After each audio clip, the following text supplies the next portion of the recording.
తాకట్లో ఉన్న మీ బంగారాన్ని విడిపించి ఆ రోజు ఆన్లైన్ రేటుకి కొంటాం. Sharma gold company. నమస్కారం అండి. సుమన్ టీవీ ప్రేక్షకులందరికీ శ్రీ పరాభవనామ సంవత్సర యుగాది శుభాకాంక్షలు. మరి ఉగాది అనగానే అందరికీ గుర్తొచ్చేది రాశి ఫలాలు. మా జాతకం ఎలా ఉంది, ఈ సంవత్సరం ఎలా ఉండబోతోంది తెలుసుకుందాం. వివరించేందుకు మనతో పాటు ఉన్నారు శ్రీ జగదాంబ త్రిశక్తి పీఠం పీఠాధిపతులు తాళ్ళూరి బనారస్ బాబు గురూజీ. వారితో మాట్లాడి ద్వాదశ రాశుల జాతక ఫలితాలు ఇవాళ వీడియోలో తెలుసుకుందాం. గురుగారితో మాట్లాడదాం. గురుగారు నమస్కారం అండి. శ్రీమాత్రే నమః. శ్రీమాత్రే నమః అండి. ముందుగా మీకు శ్రీ పరాభవనామ సంవత్సర ఉగాది శుభాకాంక్షలు. మీకు కూడా అమ్మవారి అనుగ్రహం మీకు బాగా కలగాలి, అలాగే మీ వృత్తిలో మీరు దినదినం వృద్ధి చెందాలని చెప్పి కోరుకుంటూ అనేక ఉగాది శుభాకాంక్షలు అందిస్తాను. చాలా సంతోషం గురుగారు. మొట్టమొదటిగా మీ ఆశీర్వాదం, అమ్మ కరుణ. గురుగారు, మరి రాశి ఫలాలు ఉగాది అనగానే ముందుగా గుర్తొచ్చేది ఇదే. అవును, పంచాంగ శ్రవణం చేయాలి, ఉగాది పచ్చడి తినాలి, ఆ రోజంతా చక్కగా గడపాలి, ఇంతవరకే చూస్తాం.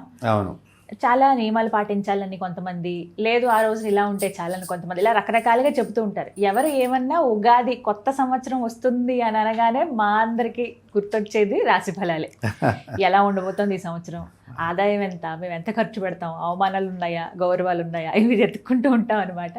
మాకు అర్థమయ్యే రీతిలో వివరిస్తారా? రాశి ఫలాల గురించి అడుగుదాం అనుకుంటున్నాను, ద్వాదశ రాశుల గురించి. అందులో ముందుగా మొట్టమొదటిది మేషరాశి. తప్పకుండా అమ్మ. సర్వమంగళ మాంగళ్యే శివే సర్వార్థ సాధకే శరణ్యే త్రయంబకే గౌరీ నారాయణి నమోస్తుతే.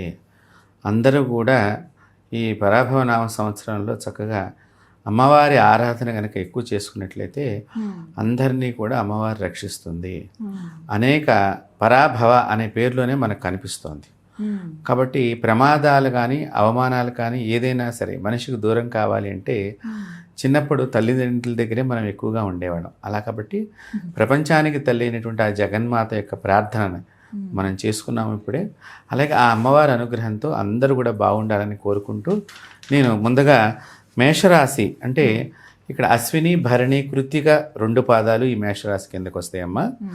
ఈ రాశివారు 2026 ఆర్థిక పరిస్థితి వీళ్ళకి చాలా ప్రోత్సాహకరంగా ఉంటుంది. అంటే కొన్ని అనుకోకుండా వారికి ఆదాయంలో బాగా లాభాలు కలిగే అవకాశం కనిపిస్తోంది. ఆస్తిపాస్తులు కూడా, అంటే ఒక ఇల్లు కట్టుకోవటం కానివ్వండి, ఒక పొలం కొనుక్కోవటం కానివ్వండి, అలాంటివి కూడా వీరు చేసేటువంటి అవకాశం మనకు కనిపిస్తోంది. అలాగే వివాహం కాని వారికి వివాహం అయ్యేటువంటి అవకాశం కనిపిస్తోంది ఈ మేషరాశి వారికి. అలాగే కోర్టు పనుల్లో కొంచెం ముందరికి, అంటే వారు ఏమైనా వ్యక్తిగతంగా విషయాలు కానివ్వండి, లేకపోతే ఉద్యోగం గురించి ఏమైనా కోర్టు వ్యవహారాలు ఉన్నా, ఇట్లా లావాదేవీలు, ఆర్థిక లావాదేవీలు ఉన్నా కూడా అవి కొంచెం ముందరికి కదిలి వారికి అనుకూలత ఏర్పడేటువంటి అవకాశం కనిపిస్తోంది. అయితే వీళ్ళు కొత్త వాహనాలు కూడా కొనుక్కునేటువంటి అవకాశం మనకి ఇక్కడ కనిపిస్తోంది. కాబట్టి ఇక్కడ వీరు మేషరాశి వారికి ముఖ్యంగా ఏలినాటి శని ప్రభావం కూడా వీళ్ళకి ఉంటుంది. సో ఆ రీత్యా కూడా వీళ్ళు కొంచెం జాగ్రత్తలు పాటించడం చాలా మంచిది. ముఖ్యంగా వీళ్ళు ఎప్పుడూ కూడా 12వ స్థానంలో శని సంచారం వలన వాహనాలు, భూములు కొనుగోలుకు అనుకూలం ఉన్న పరిశోధన చేసేటువంటి, అంటే సైంటిస్టు రంగాల్లో ఉండేటువంటి వారికి అనుకూలంగా ఉంటుంది. అలాగే విదేశాలకు వెళ్ళేందుకు ప్రయత్నాలు ఏమైనా చేస్తే కనుక ఈ మేషరాశి వారు అవి కొంచెం అనుకూలించడానికి అవకాశం ఉంది. అంటే ఏలినాటి శని అనేటువంటి విషయానికి వస్తేనమ్మా చాలామంది భయపడిపోతారు. శని అనగానే వాళ్ళకి ఏదో ఒక రకమైనటువంటి ఆందోళన వచ్చేస్తుంది.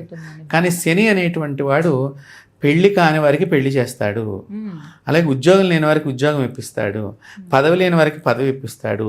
ఆయన చేసేటువంటి వాటిల్లో చాలా మంచి పనులు కూడా ఉన్నాయి. అలాగే వీళ్ళకి ఈ మేషరాశిలో కొంతమందికి ఇవన్నీ కూడా మనం చెప్పినట్టుగా సైంటిస్టులు కానివ్వండి, వాహనాలు కొనుక్కునేటువంటి వాళ్ళకి కానివ్వండి, విదేశయానం చేసేద్దాం అనుకున్నటువంటి వాళ్ళకి కానివ్వండి, విదేశంలో చదువుకుందాం అనుకున్న వాళ్ళకి కానీ అనుకూల పరిస్థితి ఈ శని వలన వీళ్ళకి ఏర్పడుతోంది. అంతేకాకుండానమ్మా ఈ ఏడాది 5, 11 స్థానాల్లో రాహుకేతువుల సంచారం మూలకంగా అనవసరమైనటువంటి ఖర్చులు పెరుగుతాయి. రాహు కేతువు ఇక్కడ మనం చెప్తున్నాము 5, 11 స్థానాల్లో వాళ్ళు ఉన్నారు మేషరాశికి. సో వాళ్ళ యొక్క స్థానాన్ని బట్టి ఉన్నత విద్యకు చేసే ప్రయత్నాలు కొంతమంది వాయిదా వేసుకోవటం కూడా మంచిది.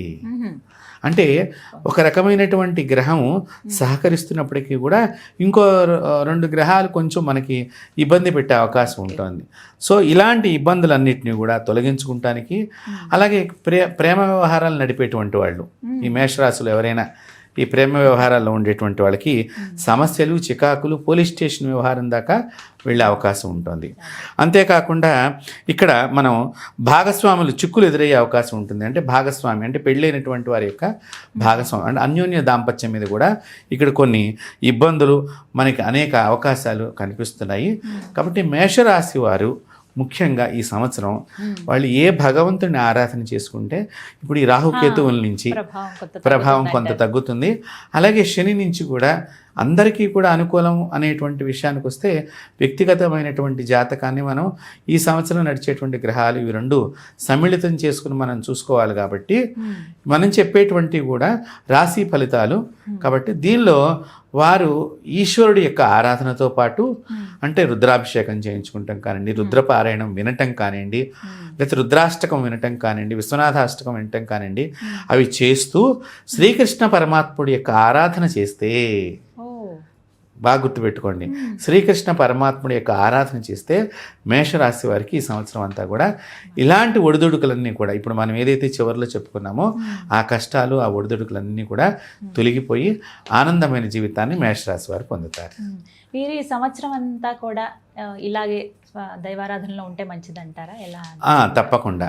ఇప్పుడు ఇక్కడ మనం శ్రీకృష్ణ ఆరాధన అని చెప్పడంలో కూడా కారణం ఏంటంటే మేషరాశి వారికి ఎప్పుడు కూడా పాండవులకి కష్టాలు వచ్చినప్పుడల్లా కూడానమ్మా పరమాత్ముడైనటువంటి జగద్గురువు అక్కడ ఉండి వారిని అక్కడి నుంచి తప్పించడం, ఆ ప్రమాదం నుంచి తప్పించడం అనేది జరుగుతూ వచ్చింది. మీరు ఒక లంకా దహనం అక్కడ లక్క ఇంటిలో దహనం చేసినప్పుడు కూడా మనం చూసినా, అలాగే పాండవుల ప్లేస్లో వేరే వాళ్ళు మరణించడం అనేది చూసినా, లేదా వారికి ఎప్పుడెప్పుడు ప్రమాదాలు జరుగుతున్నప్పుడల్లా వారి అమ్మగారి ప్రార్థన చేసినా, వీళ్ళు ప్రార్థన చేసినా, ఎవరు ప్రార్థన చేసినా చేయకపోయినా శ్రీకృష్ణుడు వాళ్ళ గురించి బద్ధుడై నిలబడి వాళ్ళని కాపాడినట్లుగా శ్రీకృష్ణుని యొక్క అష్టోత్తరం కానివ్వండి, అలాగే శ్రీకృష్ణునికి సంబంధించిన జపాన్ని కానివ్వండి, అలాగే శ్రీకృష్ణునికి సంబంధించిన దేవాలయాలు దర్శనం చేసుకుని అక్కడమ్మ ఇంకా విశేషంగా నేను చెప్తున్నాను, మనం వెన్నపూసని శ్రీకృష్ణుడికి నైవేద్యం చేయించాలి.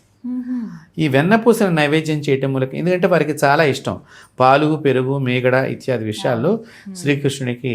మనకి బృందావనం వెళ్ళినప్పుడు బ్యాంకే బిహారీ దేవాలయం ఉన్నది అక్కడ. ఈ మేషరాశి వాళ్ళు కనుక ఈ సంవత్సరం చక్కగా ఆ బ్యాంకే బిహారీ దేవాలయానికి వెళ్ళి అక్కడ శ్రీకృష్ణునికి ఈ వెన్నపూస కానివ్వండి, మధురమైన ప్రసాదాలు నైవేద్యం చేసినట్లయితే మేషరాశి వారికి చాలా ఇబ్బందులు తొలగిపోయి ఆనందాన్ని చాలా పొందడానికి అవకాశం ఎక్కువ ఉన్నది. చాలా చక్కగా వివరించారు గురుగారు. ధన్యవాదాలండి. నమస్తే అమ్మ.